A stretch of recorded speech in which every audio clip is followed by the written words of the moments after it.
Hi, I'm Johnny Profane. If you're a millennial autistic, love one, work with some, or just can't figure out if you are one, this fourth episode of Autistic as Fuck Out Loud is my gift to you, my friends. Real talk, some inspiring, some pretty direct, autistic style. Whether the world you were born into works for you or not, maybe something worth sharing with someone you know who cares.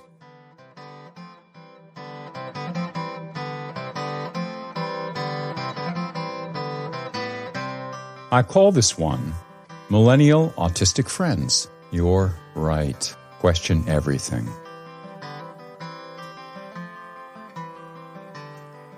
Millennial culture is my favorite on earth, and autistic millennials, I identify with them like no others.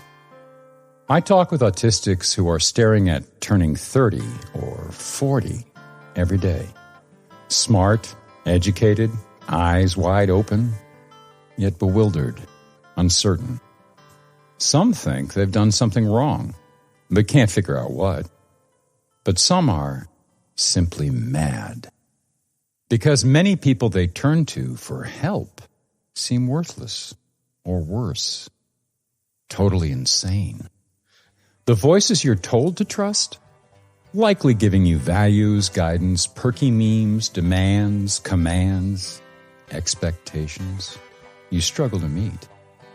Designed for other people, other nervous systems, other lives, not yours. A quick personal story from when Autistic as Fuck me turned for help. I'm sorry, what did you just say? I said, he looked nervous.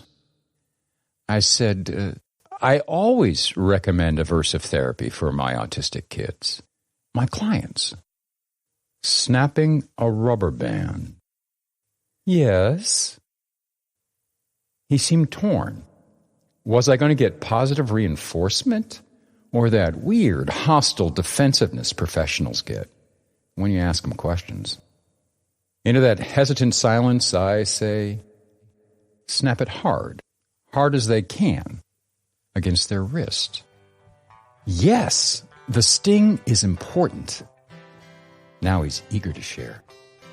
When they repeat the aversive stimulus,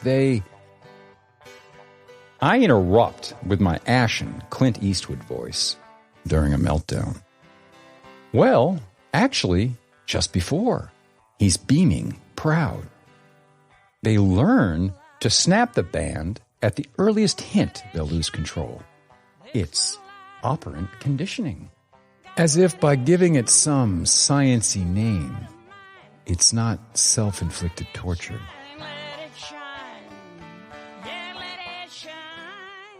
Late summer 2016. It was hot. The world was getting ready to come apart. And I was desperate. Desperate to know why my third marriage was ending. Desperate to know why everything was ending. At 63. Finally desperate enough to park my butt in my least favorite seat in the whole known galaxy. Yet another bony but functional armchair. Facing yet another therapist I'd never met, busy checking boxes on yet another intake form, one of a dozen in my 26-year quest to discover, hey, I'm autistic. But maybe I wasn't desperate enough. I couldn't let what he just said slide by. My mind flashes on memories of instant panic, powerless to speak, sometimes rage. Those are the hints of my meltdowns, followed by excruciating shame and days of recovery. I'm stunned, certain that in that state, one more painful stimulus would totally short-circuit my adult nervous system. But a kid? Yeah, I'm sure a child could learn to avoid that, and how to quiet herself right the fuck down. You betcha. Just like rats in a maze, shocked into submission. I looked down, then quietly, "May I ask where you got your training in autism?" My history, which the clinic required I fill out, would have revealed I'd been a clinical counselor for some years, if he'd had the time to read it, which he confessed he didn't, like every other specialist I'd faced for a couple decades. Let's just say the session kind of went south from there. On the upside, I wasn't ejected from that office. Not this time. I just never went back.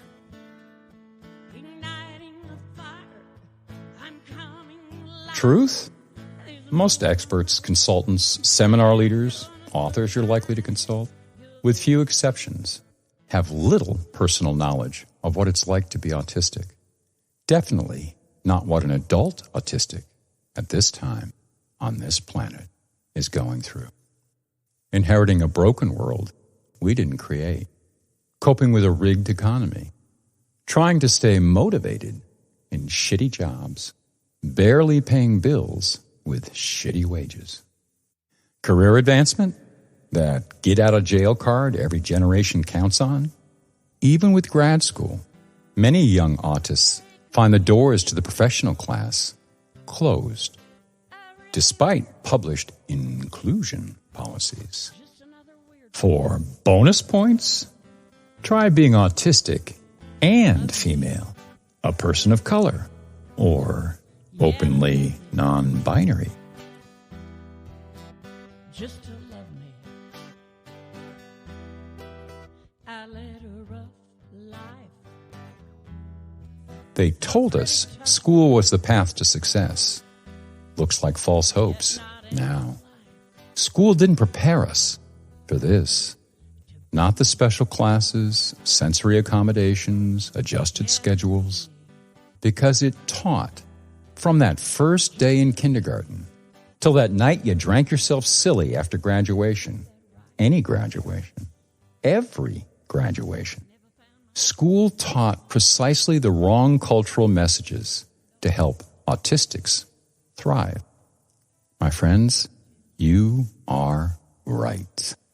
This world isn't working. Wasn't designed to work, as advertised, for you. It was designed to control someone completely different than you.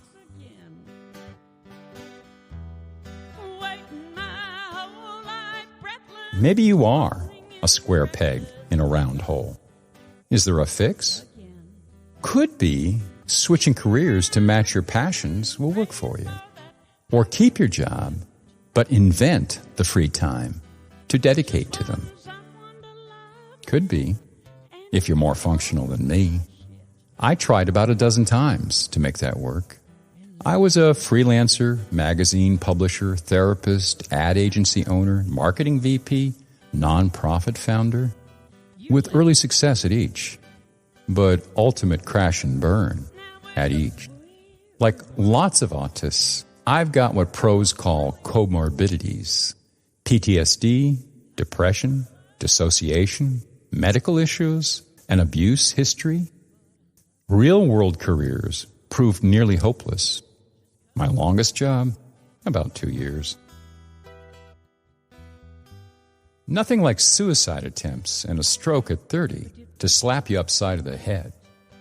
I finally realized I can't be the success others expected. I never had a family, so I could walk away from pursuing a career and make a new life out of music and writing, which kept me out of the psych wards, even if it meant taking minimum wage jobs to pay bills in my 50s. What they call special interests, what I call my guiding passions, those are my career. They get me out of bed and keep me out of the hospital. If I hadn't dropped career fantasies, I'd be dead by now.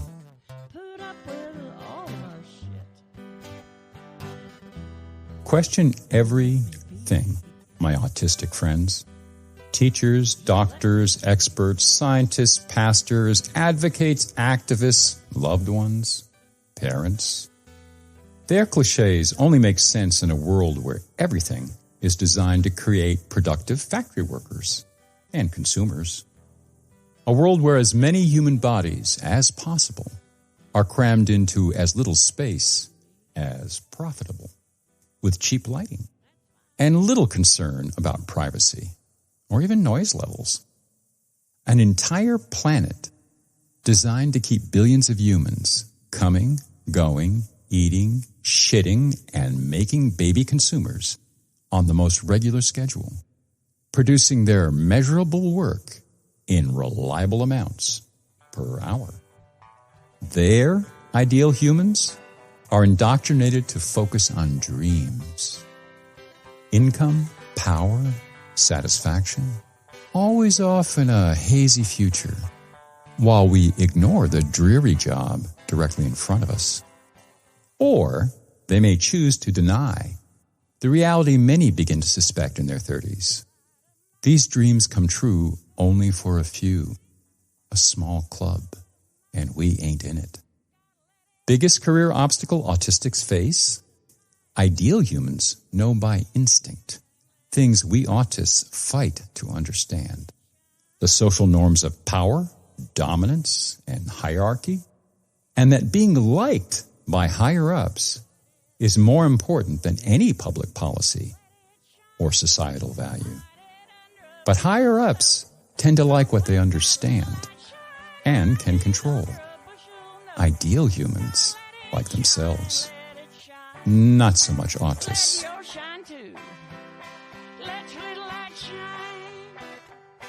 So, question everything. A few to start you off. Question medicine.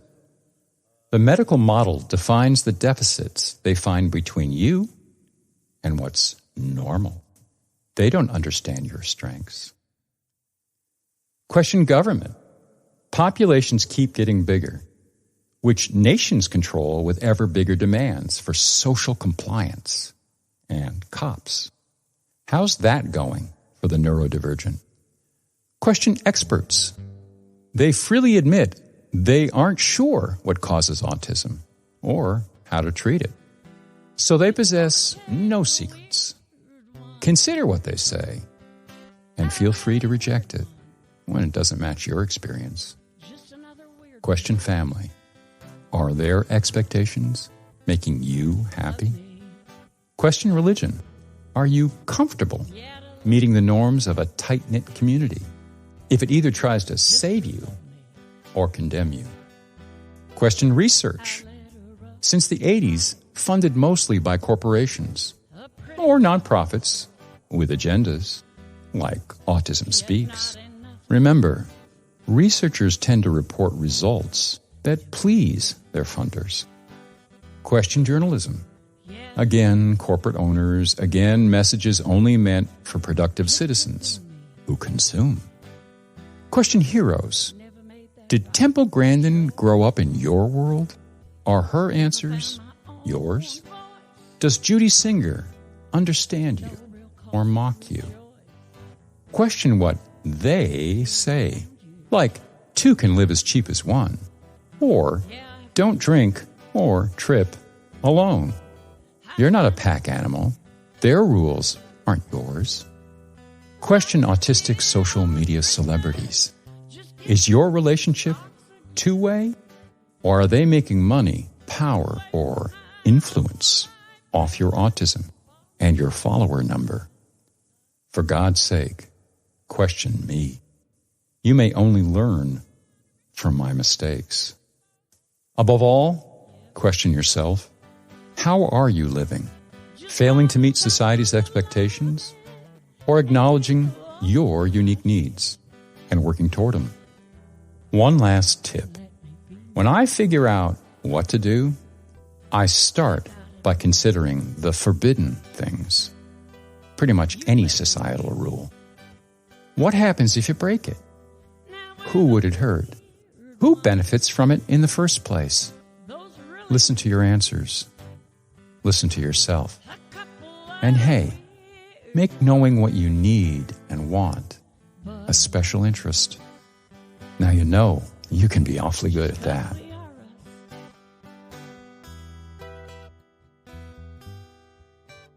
I'd love to hear from you about this one. Let's build a bridge across autistic generations, because we got an entire autistic culture to create. Drop me a comment or an email. By the way, I answer one personal question each episode. So here we go. No, I've never been an actor or a narrator. Take an autistic kid, secretly mimicking movie actors, TV ads, pop songs, and talk show hosts, alone in his basement for 7 decades. I'm what happens. One special interest that's finally coming in handy. Hey, next week, autism and substances. You know, those substances. Some have helped, some not so much. Let's compare notes. Want to know more?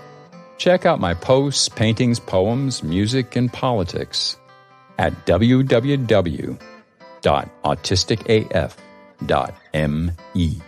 And if you enjoyed this episode, please share it on social media, or better yet, send it to a friend. Who cares?